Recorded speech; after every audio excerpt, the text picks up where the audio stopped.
So here we are, a McDonald's parking lot. Not exactly the glamorous setting you'd expect for a revelation, huh? But hey, I'm not exactly your average guy, am I? You see, I'm not even real. I'm a character, a construct, a figment of some writer's over-caffeinated imagination. Yeah, you heard me. I'm Brian Nolis' name, and I exist in a show called Exit Valley. A satire, they call it. A vicious one, apparently. I mean, who writes this stuff? Oh, right, Alan Holman, that's the guy, the puppet master. He even recorded a variation of his own voice to give me, well, this voice. I mean, come on, Alan, couldn't you have given me something a little more suave? But no, I get this nasally, slightly neurotic tone. Thanks for that. And here's the kicker. I know I'm in a show. I know you're watching me right now. Yeah, you sitting there probably eating something way better than McDonald's. Or maybe not. Maybe you're just as stuck in your own script as I am in mine. Ever think about that? That maybe your life is just a series of pre-written lines? I mean, I'm standing here in a parking lot talking to you about existentialism. That's got to be a glitch in the matrix, right? Oh yeah, I'm big on glitches, love them. They're like little cracks in the facade. But back to the show. Exit Valley. It's supposed to be funny. A special kind of comedy, they say. Dark, biting, ironic, the kind that makes you laugh and then immediately feel bad about it. So if you're into that sort of thing, stick around, watch the series. I mean, what else are you going to do? Go outside, talk to people? Trust me, this is better. At least here you get to laugh at someone else's misery. And hey, maybe you'll learn something, like how not to end up in a McDonald's parking lot, talking to an invisible audience. Or maybe you won't, maybe you'll just laugh and move on. Either way, I'm here, stuck in this loop, waiting for the next scene. So enjoy the show, or don't. It's not like I have a choice in the matter. But if you do stick around, maybe, just maybe, you'll see the cracks too. Tracy, no way. What are the odds of running into you here? Brian, I was just thinking about that time we voiced those fighting hamburgers in that weird fast food commercial. Oh man, that director was convinced we weren't angry enough at the hot dog. Like, how do you method act a murderous cheeseburger? You nailed it, though. That growl you did still gives me nightmares about processed meat. Hey, speaking of processed meat, want to grab a real dinner sometime, like not at McDonald's? Oh, that's complicated. Complicated like quantum physics, or complicated like voice acting as a sentient pickle? Complicated like I'm still technically married to Alan. Oh, the Alan who directed that terrible AI romance movie? Yeah, the one where the smartphone falls in love with a toaster. God, what was I thinking? That movie was so bad it actually glitched the Matrix. I saw it 3 times just to study the anomalies. Listen, I actually really like you, Brian. You're weird in all the right ways. But I need to handle this divorce first. Wait, you're getting divorced? Like actually getting divorced? Yeah. Alan's been directing his 22-year-old assistant for the past 6 months, if you know what I mean. Wow, that's like a bad movie plot. Everything about Alan is a bad movie plot, including our marriage. So, once the credits roll on this marriage, would you consider us? I'd like that. Actually, I'd really like that. Great, I mean, cool. Not trying to sound too eager or anything. You know what's funny? I came here to stress eat a Big Mac, and instead I might have found something better. Are you comparing me to a Big Mac? Because I'll take it. Those things are addictive. Oh God, my lawyer's calling. Probably about the divorce papers. I should take this. Hey, before you go, I want to know something weird? My fortune cookie yesterday said love begins in a McDonald's parking lot. No, it didn't. You're such a terrible liar, and I kind of love that about you. Worth a shot. Hey, maybe we could voice act this moment someday. When Harry met Sally at McDonald's. I'll call you once I destroy Alan in court, and Brian, don't you dare pitch that movie idea to anyone.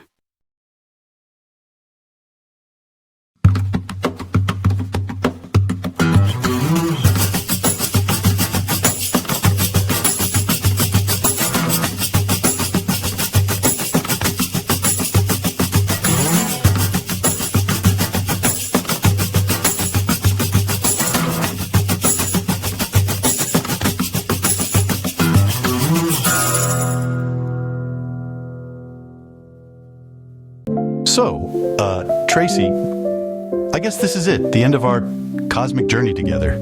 Alan, you made make it sound like we were on some kind of acid trip.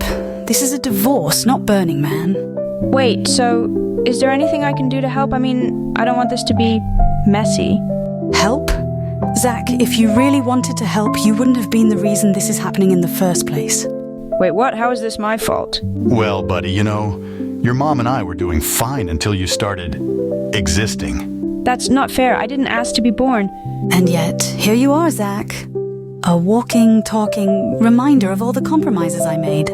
Tracy, maybe we should focus on the future instead of assigning blame. Brian, you don't get it. This isn't just about the future. It's about everything I've lost. So what? I'm just some cosmic mistake? Not a mistake, man. More like an unexpected plot twist. Alan, stop sugarcoating it. Zach, you're the reason I stayed in this dead-end marriage for so long. I didn't ask you to stay. Okay, everyone, let's just take a breath. This isn't helping. Brian, you don't get to play mediator. You're not even part of this family. Not yet, but I'd like to be. Oh great, so now I'm losing a dad and gaining this guy? Hey, Brian's not so bad. He's got stable energy. Stable energy? Alan, you sound like you're describing a yoga instructor. I mean, I do meditate sometimes. This is insane. You're all insane. Insane? Zach, you're the one who turned this family into a circus. Hey, let's not forget, circuses are fun. I can't believe this. I'm done. I'm out. So I was thinking, what about Matrix Breakers for our company name? Honey, that sounds like a gym for conspiracy theorists. Okay, how about Voice Tech Revolution, since that's how we met? That's sweet, but it sounds like we're selling karaoke machines. What if we called it Quantum Leap Technologies? Pretty sure that's copyrighted. And we'd get sued faster than you can say Scott Bakula. You know what's really been bothering me? Soon you'll be Tracy No Last Name. Yeah, isn't it great? Finally a last name that matches your weird energy. But don't you think it's suspicious that my family has literally no last name? Oh god, here we go with another Matrix theory. What about Glitch Industries? Because we're all about finding the bugs in reality. Babe, that sounds like we're selling cyberpunk fashion to teenagers. Wait, I've got it. No Last Name Solutions. That's actually not terrible. It's weird enough to be memorable. And think about it. We're literally a solution for people with no last names. I can't believe I'm saying this, but your weird obsession with your lack of a proper surname might actually pay off. You know what this means? We're going to be the most enigmatic power couple in Silicon Valley. Just promise me one thing. No blockchain, no metaverse, and absolutely no AI that predicts last names. But what if the AI could help us find out why my family has no last name? I swear to God, Brian, if you turn our tech company into a personal investigation of your family tree... Fine. But can we at least have a secret basement lab, just in case? A basement lab? In Silicon Valley? Do you know how much that would cost? We could always build it in the metaverse. That's it. I'm calling off the engagement. Wait, I was joking, mostly. You know what? Maybe we should focus on actually registering the company name before planning secret labs. You're right, but I just realized something even weirder. What if the company registration system glitches when it sees Nola's name? Welcome back to Unfolding the Foil, where we peel back layers of reality. Today we have a special guest, Brian No Less Name, my co-host Zach's stepfather. Yeah, my stepdad's got some wild stories, especially about his teenage years in Montana. When I was 15, I started having these recurring dreams, but they weren't just dreams. They felt like system glitches. System glitches? Do tell us more. I could transform myself into a fighter jet. Like not just any jet, but an F-16 Fighting Falcon. The transformation felt completely natural. Wait, you never told me about this? You're saying you were basically a transformer? More than that, I would pick up my friends, right? Tommy, Sarah, even that weird kid Derek. And we'd fly to places like Antarctica and hidden temples in Tibet. Fascinating. In Silicon Valley's early days, there were numerous experiments with dream manipulation and consciousness transfer. Perhaps you were an unwitting test subject? That's the thing. I lived in Montana, miles from any tech hub, but sometimes I'd wake up with jet fuel smell in my nose. Come on, you probably just huffed some gasoline from old man Peterson's tractor. Again. No, this was different. Once I woke up with military-grade titanium shavings in my bed. I kept them in a jar until your mother threw them out. Actually, I've been researching Project Dreamweaver, a classified program from the 90s. They were attempting to create human-machine interfaces through dream states. The dream stopped exactly on my 16th birthday, like someone flipped a switch. But here's the weird part. All my friends from those dreams, they all became pilots. Wait, even Derek, that guy ate crayons in high school. He flies cargo planes for the Air Force now, and still eats crayons, I hear. This aligns perfectly with the Silicon Valley military contracts of that era. They were looking for ways to pre-train pilots through subconsciousness programming. But why me? Why some random kid in Montana? Unless it wasn't random at all. Dad, you did spend an awful lot of time playing Flight Simulator on that weird computer you got at that garage sale. That computer, it just appeared one day at Old Man Peterson's sale. No one knew where it came from, and it only ran that one program. The distribution pattern matches perfectly. They use small-town garage sales to place their experimental hardware. It's all in the declassified documents. Sometimes I still feel the phantom sensation of wings, especially during thunderstorms. That explains why you always stand in the rain with your arms spread out. I just thought you were being weird. Brian, have you ever considered that maybe the program isn't completely dormant, that perhaps you're still connected to the network? You know, last week during that power outage, I swear I picked up radio transmissions through my fillings. Oh, God. Is this why you keep trying to refuel at gas stations by drinking the premium unleaded? Viewers, will be right back after this break. But when we return, we'll explore the possibility that Brian might not be the only sleeper jet in America's suburbs. This is where it all begins, Tracy. In front of a Lenin statue. Brian, are you glitching the Matrix again? Exactly. Lenin represents disruption, revolution. It's the perfect metaphor for our startup. Or it's just a giant statue of a guy who led a failed economic experiment. Failed? No. He redefined the system. That's what we're doing, redefining. Redefining? Brian, we're building an app that delivers artisanal kombucha. It's not exactly the Bolshevik revolution. But the principle is the same. We're challenging the status quo, breaking free from capitalist monotony. By charging $12 a bottle? Yeah, real proletariat vibes. It's not about the price, Tracy.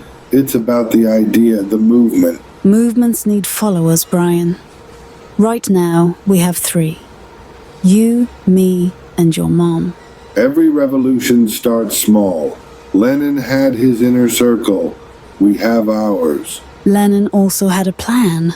Do we even have a business model? Plans are overrated. Vision, that's what matters. Vision doesn't pay the bills, Brian. It will once people see what we're building. And what exactly are we building? Because right now it feels like a shrine to your ego. We're building freedom from the matrix, from conformity. Freedom tastes like overpriced kombucha? It's symbolic, Tracy, like this statue. Symbolic of what? Bad ideas on a massive scale? Of change. Of daring to dream beyond the ordinary. Dreams are great, Brian, but they don't keep the lights on. They will, once we disrupt the system. Disrupt it how? By confusing people into submission. By showing them a new way to live, to think. You better hope they think faster than you do, or we're doomed. Of all the places in Silicon Valley, you had to pick this Soviet chic catastrophe. Tracy, some of us find comfort in the familiar taste of mediocrity. Can we skip the metaphorical food critique and discuss the divorce papers? Actually, I've been running some calculations through my quantum neural network, and I think I've found a glitch in the divorce matrix. Oh God, here we go with another one of your reality-bending theories. No, let him speak. Brian's chaos might be exactly what we need right now. What if we created a decentralized smart contract that automatically mediates the divorce through blockchain? This isn't about your crypto fantasies, Brian. This is about why they suddenly blame me for their failed marriage. Failed marriage? That's a bit harsh. We're just experiencing some quantum entanglement issues. Oh, please, Alan. You're the one who said our relationship was as bland as this stroganoff, and just as hard to digest. Actually, the stroganoff here is a perfect metaphor for Silicon Valley relationships, artificially enhanced with too many ingredients, trying desperately to taste authentic. Stop deflecting. Why am I suddenly the villain in your story? Maybe because you're the one who introduced us to this whole startup culture madness. Oh, that's rich coming from Mr. Let's mortgage our house for a Bitcoin mining operation. Speaking of Bitcoin, I've developed an AI that predicts crypto crashes by analyzing Stroganoff consumption patterns. Can everyone just shut up about crypto for 1 minute? This is about family. Family? You mean like how you convinced us to invest our retirement in your failed NFT marketplace? At least his NFTs were more real than our marriage. Just slightly. You know what's fascinating? The probability of this exact conversation happening in multiple parallel universes while eating stroganoff. I was trying to help. I wanted you both to be part of the future. The future? We can't even handle the present. Look at us, arguing in a Soviet-themed restaurant that probably violates health codes. Maybe that's why Alan chose this place. Everything here is as fake as our Silicon Valley dreams. Wait, what if we tokenize your marriage problems and create a DAO to vote on the divorce terms? I can't believe this. I'm literally watching my family dissolve over a plate of mediocre stroganoff. You know what's really mediocre? Our attempts at being a normal family in this tech-obsessed dystopia. Normal? We passed normal when you started mining Ethereum in our garage and calling it family bonding time. So, the beef stroganoff shop? It wasn't just about the food. What are you saying? It's built over a secret government facility. This station is part of it. Wait, what? You knew this? We all knew, except you, Zach. You've been lying to me my whole life? Zach, it's not that simple. Not that simple. My parents' work, my entire childhood, was a lie? It wasn't a lie. It was classified. Classified? That's your excuse? Zach, listen, your parents were protecting you. Protecting me from what? The truth? From the consequences of knowing too much. And you? You were in on this too? I didn't know everything. Just enough to keep you safe. Look, man, this isn't about you. It's bigger than all of us. Bigger than us? You're talking about my life. And your life is part of something monumental. Monumental? You mean manipulated? Zach, please, try to understand. Understand what? That my family is a lie? It's not a lie. It's a mission. A mission I never signed up for. None of us did, Zach, but here we are. And now, we have to decide what to do with the truth. So this is your big revelation? A corporate wasteland of cardboard and broken dreams? Every package here is a story, a desire someone thought would fill their void. Oh, spare us the metaphysical bullshit, Brian. You're just trying to distract from what happened earlier. Maybe he's onto something. Look around. We're all just like these packages. Labeled, sorted, trying to reach somewhere we think we belong. That's deep. For someone who literally works for the machine we claimed to be fighting against. The Matrix wants us divided, can't you see? These shelves, these endless rows, they're the walls we've built between us. Jesus Christ, there he goes with the Matrix again. You know what's really dividing us? Your paranoid conspiracy theories. Says the guy who spent our entire college fund on crypto. Because a Reddit thread told you to. At least crypto had a purpose. Unlike this. What exactly are we doing here, Brian? Looking for enlightenment in a fulfillment center. Each of these packages represents a glitch. A moment where someone thought material possession could patch their system errors. System errors? The only error was following you down this rabbit hole of pseudo-intellectual garbage? Oh, like your revolutionary NFT marketplace was any better? How many artists did you scam with that one? At least he tried to build something. All you do is criticize while serving the corporate overlords. Don't you see the pattern? We're all trapped in our own boxes, just like these packages. The only pattern I see is you turning everything into some profound metaphor to avoid responsibility. Maybe we're all avoiding responsibility. Each of us hiding behind our own version of reality. Reality? In this economy, that's a luxury none of us can afford anymore. The glitches are getting stronger. Can't you feel it? The system's breaking down. The only thing breaking down is your grip on reality, Brian. Says the guy who thought he could mine Bitcoin with a toaster oven. At least he didn't sell out to big tech like some people. Wait, do you hear that? The conveyor belts, they're speaking in binary. Oh, for fuck's sake. Guys, why are all the robot workers stopping? It's happening. The glitch I've been waiting for. Whoa. How did we get from the Stroganoff shop to here? The universe has a sick sense of humor, doesn't it? Speaking of sick, check out that foreclosure notice. Guess your family inheritance isn't so solid after all. You think I don't know about the foreclosure? That's exactly why I sold it.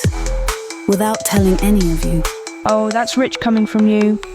Want to explain this document I found in the attic last summer? What document? What are you talking about? The deed showing Grandma Tracy never actually owned this place. She was renting it from the no last name family. Actually, that's why I've been trying to get close to your startup. My grandfather was the original owner. Wait, so our crypto-agricultural blockchain venture is built on literally stolen land? It wasn't stolen. Grandma Tracy won it in a poker game in 1962. That's not what my family record showed. There was a glitch in the Matrix that night. The game never happened. A glitch? Really? That's what you're going with? The same kind of glitch that brought us here from the restaurant. Time isn't linear, man. So let me get this straight. Our Web3 farming revolution is based on a quantum uncertainty property dispute? There's more. I found Grandma's diary. She was running an underground crypto mining operation here in 1962. Crypto mining in 1962? Now you're just making stuff up? Not exactly. My grandfather's journals mention a mysterious electrical surge that year. That's what caused the Matrix glitch. This is heavy, like quantum entangled property rights heavy. That's why I sold it to that crypto mining company. I'm completing Grandma's vision. You sold our quantum glitched ancestral farm to a crypto mining company? Actually, I am the crypto mining company. I've been trying to restore the timeline to fix the glitch. Our VC funding, it was you all along? Oh my God.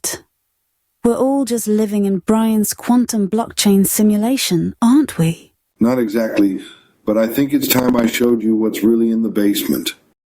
Why are we even here? In this cavernous, soulless place? It's like a metaphor for how far apart we've drifted. Or maybe it's a battleground where we finally face the truth. You ever think of that? Oh great, now we're turning our dysfunction into a gladiator match. Perfect. This place, it's not random. There's something here, something tied to us. Tied to us? Brian, you're always cryptic. Just spit it out for once. Let him talk. Maybe he's onto something. Or maybe he's just glitching the Matrix again. This isn't about secrets or metaphors. It's about us. And how we can't even sit in the same room without tearing each other apart. You think this is just a room? Look around. This arena is a stage for truth. Truth? The truth is we're all too self-absorbed to even see each other anymore. Speak for yourself. I see everything. Maybe too much. Oh, here we go. The enlightened one speaks. You're all missing it. This place, it's where it all started. Started? What are you even talking about? Brian, if you've got some big revelation, now's the time. It's not a revelation, it's a memory, a glitch from before. Before what? Stop being so vague. This is exactly why we can't get anywhere. You're all stuck in your own heads. And you're stuck blaming everyone else. You don't remember, do you? The last time we were here, everything changed. Changed how? Stop dancing around it. Brian, if you're going to keep being cryptic, I'm done listening. No, let him finish. I want to hear this, even if it's insane. It's not insane, it's the truth, and it's been waiting for us here. Fine, then tell us, what's the big secret? The secret is we were never supposed to leave this place. This place, it's dripping with authenticity. You can feel it in the air. Authenticity? Like the kind you fake with a pair of overpriced sneakers? No, like the kind that comes from knowing where you stand. And not just recycling old arguments. Oh, you mean like sampling? Because Brian's been remixing the same family drama for years. That's rich coming from someone who thrives on chaos and calls it punk. You all realize the irony, right? We're here celebrating legendary partnerships, while ours is falling apart. Maybe that's the point. Hip-hop's about truth, even when it hurts. Truth? Brian wouldn't know truth if it hit him with a bass drop. I am being honest, you just don't want to hear it. Honest or just loud, there's a difference. Maybe we need to stop shouting over each other and actually listen. Listening? That's rich coming from the guy who thinks Bob Marley quotes solved everything. At least he's trying to find a solution, unlike you. This isn't a battle rap, Brian. You don't win by tearing everyone else down. Exactly. Hip-hop's about building something together, not just spitting bars at each other. Then maybe Brian should stop acting like he's the only one with a mic. And maybe you should stop acting like you're too cool to care. This isn't about cool. It's about whether we can even stand to be in the same room anymore. Maybe this place can teach us something, if we let it. Teach us what? How to pretend everything's fine while the beat keeps playing. No, how to find harmony, even when the notes clash. Harmony? That's a nice word for someone who's been off-key all night. Maybe we're all off-key, but that doesn't mean we can't find the rhythm. Or maybe we're just a bad remix that should have stayed in the vault. You know what? Maybe this is the moment we stop pretending and start over. Morning light awaits me now. Dreams of you don't fade somehow. Heart is racing, can't keep still. Joy of life, a timeless thrill. Friends beside me all